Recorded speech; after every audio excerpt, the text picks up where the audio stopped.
আসসালামু আলাইকুম। 200 কোটি টাকার বিনিময়ে স্বাস্থ্য উপদেষ্টার পদ বিক্রি হচ্ছে।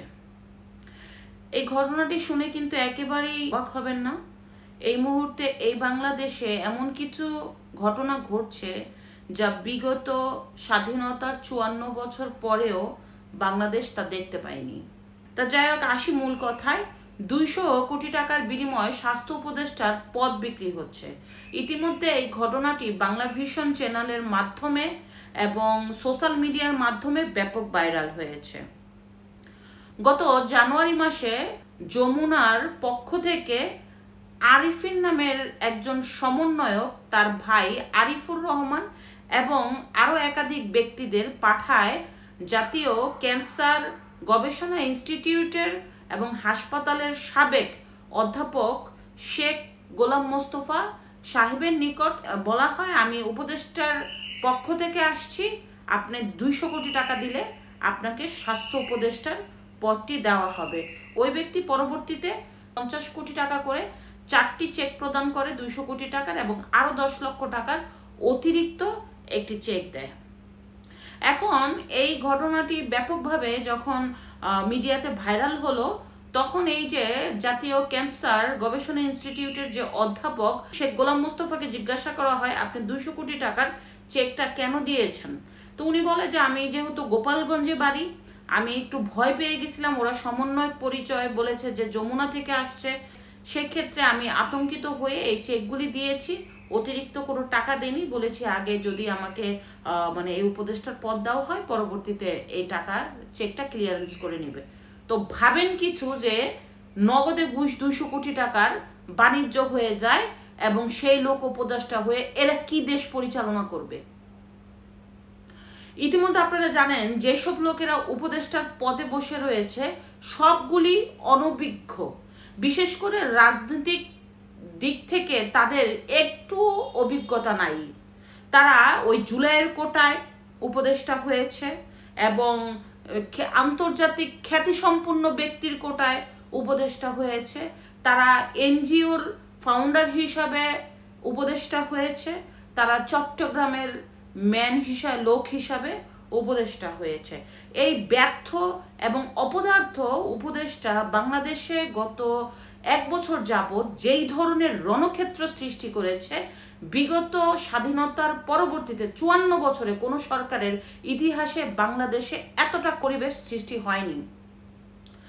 এই সংস্কারের দোহাই দিয়ে এবং এই 24-এর গণহত্যার দোহাই দিয়ে বাংলাদেশে যেভাবে মব ইনজাস্টিস বাড়ছে, প্রকাশ্য হত্যা বেড়ে গেছে, দখলদারিত্ব বেড়ে গেছে, চাঁদাবাজি বেড়ে গেছে, তারপরে ছিনতাই বেড়ে গেছে, ডাকাতি বেড়ে গেছে, কর্মসংস্থান কমে গেছে, এরপরে বেকারত্ব বেড়ে গেছে, গার্মেন্টস প্রতিষ্ঠান বন্ধ হয়ে গেছে, তা কিন্তু বাংলাদেশের ধ্বংস যে অনিবার্য তা স্পষ্টই বোঝা যাচ্ছে এবং সাধারণ মানুষ বুঝে ফেলছে। আপনি দেখেন এই ডক্টর ইউনূসের সংস্কারের নামে কি কি সংস্কার। শুধুমাত্র শেখ হাসিনা যেই ধরনের উন্নয়নমূলক রাস্তাঘাট করে গেছে, এগুলোর নাম পরিবর্তন করে সে অন্য নাম দিয়েছে, এটাই হচ্ছে তার মূল সংস্কার। সে একদম বিচার বিভাগকে এতটাই কলঙ্কিত করেছে যে আপনি একটা নর্মাল কিছু করলেও আপনার হত্যা মামলার আসামি, আপনি বড় কিছু করলেও আপনার হত্যার আসামি। আইনের শাসন একেবারেই ধ্বংস হয়ে গেছে এবং প্রশাসনের যে ভূমিকা পুরোপুরি অবনতিতে নেমেছে। তো এই যদি হয় রাষ্ট্রের অবস্থা, বাংলাদেশ চলবে কিভাবে?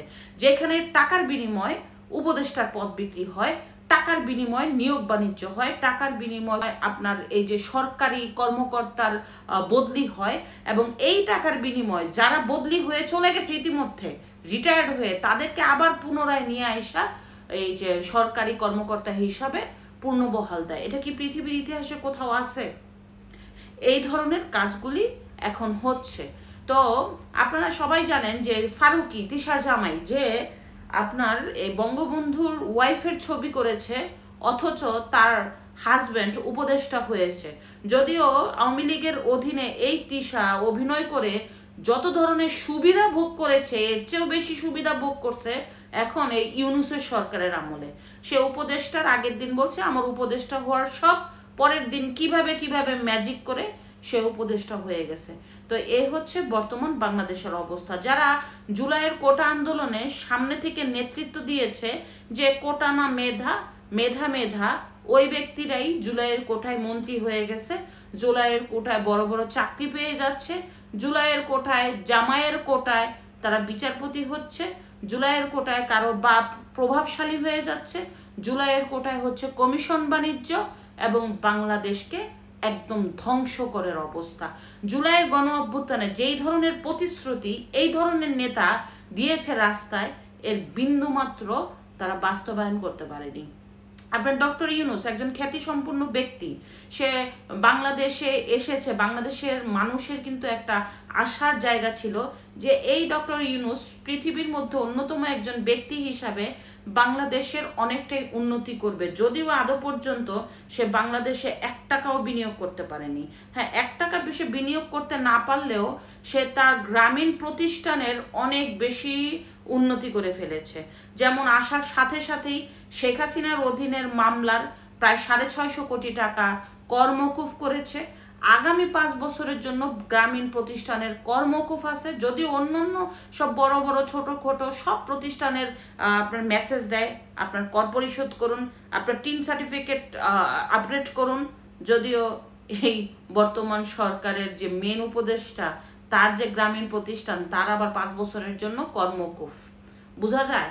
এরপরে সে এত বাংলাদেশে ইউনিভার্সিটি থাকা সত্ত্বেও সে ইউনিভার্সিটির অনুমোদন নিয়েছে, গ্রামীণ ইউনিভার্সিটির অনুমোদন নিয়েছে, সে অনুমোদন নিয়েছে ম্যান পাওয়ারের লাইসেন্স, এরপরে সে গ্রামীণ ডিজিটাল ওয়ালেটের অনুমোদন নিয়েছে। তো এই হচ্ছে আমাদের ইউনূস সাহেবের মূল সংস্কার। তার সংস্কারের মধ্যে তার শুধুমাত্র আরেকটা রয়েছে, আপনার এই গ্রামীণের আগে সরকার ছিল 25% মালিকানা, সে কেটে সরকারকে এখন 10% রেখে বাকি 15% আরও এই গ্রামীণ প্রতিষ্ঠানের নামে নিয়ে নিছে। তো এই হচ্ছে আমাদের ইউনূস সরকারের এই দীর্ঘ 1 বছরের উন্নয়নের সংস্কার। সে বাংলাদেশের সাধারণ মানুষের কোনো উন্নয়ন না করলেও তার উন্নয়ন যেভাবে করেছে, তার মানে এই দীর্ঘ 83 বছরের ব্যবসা যতটুক না উন্নয়ন করতে পারছে, সে উপদেষ্টার ম্যাজিক দেখিয়ে তার ব্যবসা অনেক বেশি উন্নয়ন করে ফেলেছে। তো যাই হোক, 200 কোটি টাকার বিনিময়ে এখন এই যে উপদেষ্টার পদ যে বিক্রি হচ্ছে, এটা দুর্নীতি কমিশনের অধীনে আছে। দেখা যাক শেষ পর্যন্ত কি বের হয়। এবং আমরা তো গুলশানের ঘটনাটা সবাই জানি, যে কেঁচো খুঁড়তে সাপের ঘটনা, যে সবাই বলে চাঁদাবাজ হচ্ছে বিএনপি, ধীরে ধীরে দেখা যায় বিএনপি নিলে চাঁদা, এনসিপি নিলে ডোনেট, আর জামাত যদি কোনো কিছু নেয় তাহলে তাদের ওই মোরানা সম্পত্তি তারা আবার নিয়ে আসছে। তো একটা মগের মুল্লুক, একটা মবের মুল্লুক, একটা জাহান্নামের মুল্লুকের আমার এই বাংলাদেশ কবে আবার সুন্দর শান্তি ফিরে আসবে, সেটা শুধুমাত্র আমাদের সৃষ্টিকর্তা জানে। দেখা যাক ভবিষ্যতে কি হয়। ধন্যবাদ।